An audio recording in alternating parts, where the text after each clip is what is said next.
Eu vivia na pobreza total, pobreza mesmo.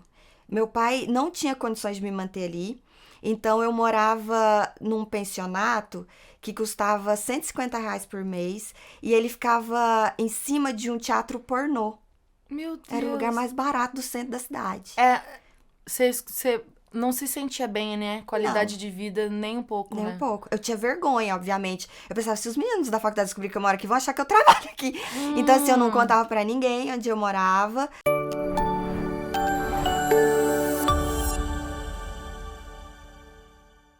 Então, eu ia pra missa, as pessoas não pegavam na minha mão, como se eu fosse passar doença. As pessoas não olhavam na minha cara, as pessoas me ignoravam, me deixavam com a mão estendida. Eu que era a pastora que falava, eu disse, imagina. Eita. Ó, que barra, hein? Nossa, eu tinha o quê? 16, 17 anos. E aí eu comecei a ter um relacionamento fora, morava sozinha, totalmente desamparada, sozinha, passando um monte de perrengue financeiro, porque meus pais não tinham condições de me manter ali. Com Então quantos se anos vira. você engravidou? Não, eu demorei. Ah, tá. Nossa, imagina Demorou chegar muito. grávida. Imagina! Eu Minha ia, mãe eu ia engravidou, ser foi posta pra fora apedrejada de na rua. casa, É, minha minha mãe mãe. falava, se você engravidar, você nem volta. Minha mãe foi Eu não te colocada dou um pra fora pano de de prata, casa. eu não quero olhar na sua cara. É o medo que eu tinha. Imagina. Minha mãe foi colocada pra fora de casa e na época o meu pai não tinha condições, foi embora pra Cuiabá e ela ficou sozinha morando de favor. Nossa, Loucura. coitada. Por isso que a gente tem que dar valor, A sabe? minha irmã tem Sofrer. traumas. A gente é muito assim, né? Eu falei, eu sou holística. Minha irmã faz regressão Ai, que legal. psicológica pra terapia. Ela tem trauma da gestação. Pior que dá, né? Sim. Ai, fico pensando, será que minha filha tem trauma de gestação, gente? Deve Ah, ter. mas se você é uma mãe que vai Ai, eu tento conseguir. recuperar isso. Ai, vixe, gente. Ai, eu fico assim, filha, vem que a mamãe vai estar. Não, não vem agora não. Mas eu vou Não, não, estar calma aí, pronta. calma aí. Você já vai A nascer mamãe tem uns filmes pra fazer, treinadinha. tem umas coisas pra fazer antes pra ir. É isso. E aí, eu não podia contar o que acontecia comigo pra minha mãe, porque senão ela seria cúmplice. E quando você faz coisa errada ali dentro desse meio religioso, as pessoas não podem falar com você. Se minha mãe soubesse, ela teria que contar pros superiores, pros pastores, e ela seria proibida de falar Hierarquia. comigo. Gente, E e e eu aí? não queria que minha mãe parasse de falar comigo. Então eu vivi uma vida dupla, falsa, que me deixava, que me causou grande sofrimento. De Por quanto fingir. tempo isso? 10 anos. 10 anos. Eu só consegui casar depois de 10 anos, que ele foi me pedir em casamento. Então eu pensava, Mas você continuou da religião esse tempo todo? não, porque aí eu comecei a me sentir uma hipócrita.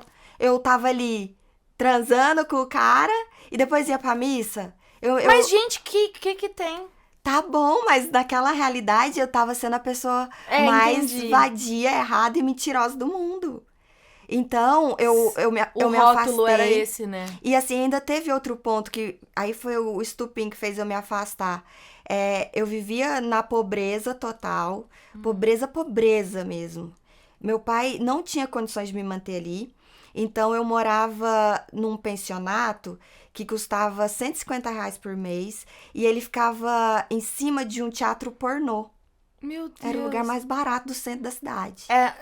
Você não se sentia bem, né? Não. Qualidade de vida nem um pouco, Nem um né? pouco. Eu tinha vergonha, obviamente. Eu pensava, se os meninos da faculdade descobrirem que eu moro aqui, vão achar que eu trabalho aqui. Então, assim, eu não Hum. contava pra ninguém onde eu morava, mas era um lugar difícil, era ruim. E eu não tinha dinheiro, eu não tinha, às vezes eu não tinha pro básico. O Alessandro, o meu ex-marido, ele me ajudava muito nessa questão. Ele começou a me ajudar quando a gente começou a namorar, de preocupar mesmo, assim, você comeu?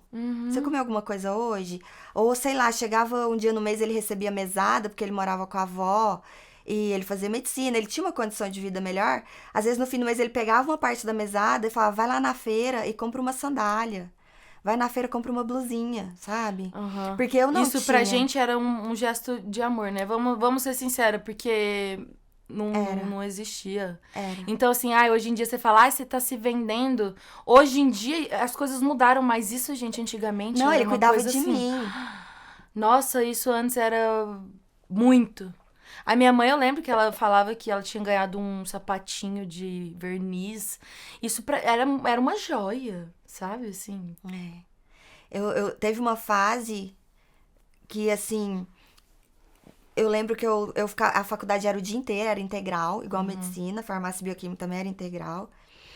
E de lá eu já ia pro Hospital do Câncer, que eu fazia estágio voluntário lá na patologia, fazendo as lâminas para os médicos analisarem as lâminas das peças dos tumores para darem os diagnósticos. E eu ficava lá até as 10 horas da noite. Eu tenho lembrança assim bem vívida, eu voltando para casa a pé, porque eu não tinha dinheiro nem pro ônibus. E eu tirava o salto, ia com ele na mão, andando a pé, 10 horas da noite no centro, pensando assim, nossa, eu tô morrendo de fome, não tenho o que comer. Eu não consigo. Às vezes a fome atrapalha a gente a dormir, porque não dava, sabe? E aí, muitas vezes a dona do pensionato, uma senhora japonesa maravilhosa, dona Alzira, ela me emprestava o fubá. Você fazia angu de fubá? Aí eu fazia um fubazinho quentinho. Com aguinha. Eu esquentava, já comi angu de fubá. Aí eu dormia, sabe? Então, mas nunca passava pela minha cabeça, eu vou desistir. Eu não vou desistir. Não vou desistir. Se eu falei pra minha mãe que eu vou, e pro meu pai que eu vou vencer, que eu vou fazer essa faculdade, eu vou até o fim dessa faculdade, eu vou terminar isso. Eu não vou pedir pra sair. Você comeu os livros, hein? E eu nunca reclamei, nunca contei nada. Minha mãe foi ouvir um pouco disso depois, quando eu pedi o divórcio, contei alguma coisa pra ela há 4 anos atrás. Mas assim, só que aí eu entro pra esse mundo, eu começo a namorar esse rapaz e ele é filho de médico. Ele é do interior da cidade da minha família, mas o que eu percebo ali? Eu não tenho aceitação daquelas pessoas. Aquelas pessoas eu me também olham nunca com tive nojo. aceitação da família dos meus namorados. Porque o meu pai era uma pessoa. Minha família era uma família que não era digna de, tipo assim. Sabe aquilo Não lá? é Filho de society. quem? É filho de quem? Entendeu? Tem não muito serve disso, pra né? você, não. Gente, mas eu sofria tanto com isso, sabe? Me sentia. Por isso que eu também fiquei nessa questão de aceitação. Muitas vezes era uns olhadas assim que doía, né? Meu irmão, coitado, meu irmão sofreu muito. Teve um relacionamento longo que teve que terminar porque o pai da menina não aceitava. Eles namoravam escondido por 6 anos, se eu não me engano. E o pai da menina não aceitou de jeito nenhum. Aí terminaram, então ele sofreu muito, tadinho. A minha irmã também, todos os filhos. Todos os filhos. Na escola, relacionamento, trabalho. Mas, assim, isso nunca me afetou. E agora que eu sou independente, que eu tô construindo a minha carreira, ao contrário, isso me fortifica. Eu apoio muitos projetos com essa causa, porque eu sei... a gente acaba caindo num projeto que a gente viveu, né? Que a gente sabe da realidade. Então, é uma realidade que eu sei como é a inclusão, eu sei como é a rejeição, a realidade... Tanto da causa indígena quanto da causa dos ex-presidiários. Você já sofreu preconceito por ser indígena? Sim, na verdade, tem sim um preconceito.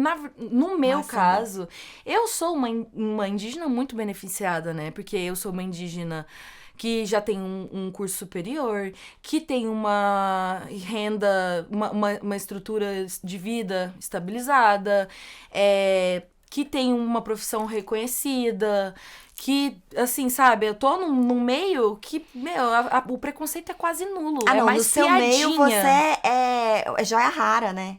No meio da moda você é joia rara. E tanto é que, assim, né, é isso, o indígena na moda tem... tá, mas tem que ter 1,80 m, tem que ter o 89 de quadril. Tem que ter o rosto impecável. Então é uma inclusão que não é nada inclusa, assim. É verdade. Né? Bem dito isso. Mas fora do meio da moda, no convívio social... A escola é muito, mas eu não sabia o que fora era. Da escola, não. Faculdade também não, né? Acho que faculdade é muito pessoal é mais tranquilo. É que eu nunca não Te foi abalou. Eu achava... Até o contrário, eu não percebia como piada. Eu achava que a pessoa tava falando que eu era, na época, índia, né? Hoje em dia não é tão cool falar índia, porque índia é indiano, indígena, nativo, originário, então que a gente se identifica. eu falava assim, cara, então tá, né? Que legal. Estão falando que eu pareço uma índia. E eu pareço mesmo, eu sou uma índia. Eu achava que legal. Não, Eu levava desse super jeito. legal. Mas, na verdade, as pessoas estavam Te diminuindo? Estavam me diminuindo, mas graças a Deus eu não notei. Me fez bem. Ai, que bom.